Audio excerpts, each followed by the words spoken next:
মাজুলীৰ দক্ষিণপাট নিমাতী সংযোগী ফেৰী সেৱা বন্ধ কৰা হৈছে। ব্ৰহ্মপুত্ৰৰ জলস্তৰ বৃদ্ধিৰ ফলত বন্ধ কৰা হৈছে ফেৰী সেৱা।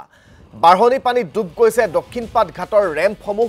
ঘাটটোত থকা সকলো দোকান পোহাৰ নিৰাপদ স্থানলৈ স্থানান্তৰ কৰা হৈছে, যাৰ বাবে দক্ষিণপাট ঘাটেৰে এতিয়া ফেৰীৰ চলাচল বন্ধ কৰি দিয়া হৈছে। যেহেতু মাজুলীত এতিয়া কমলাবাৰী ঘাটটো বন্ধ হৈ আছে, যাৰ ফলত কেৱল মাত্ৰ দুটা ঘাটেই আছে মাজুলীত ফেৰী চলাচলৰ বাবে। এটা অফলামুখ ঘাট, আনটো হৈছে দক্ষিণপাট ঘাট। আৰু এই দক্ষিণপাট ঘাটটো বন্ধ কৰি দিয়াৰ পিছত এতিয়া কেৱল মাত্ৰ অফলামুখ ঘাটেৰেহে চলাচল কৰিব লাগিব যোৰহাট মাজুলী সংযোগী ফেৰীসমূহে।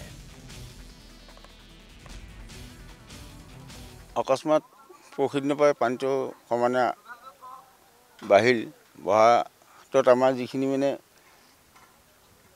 নাও চলাচলটো মানে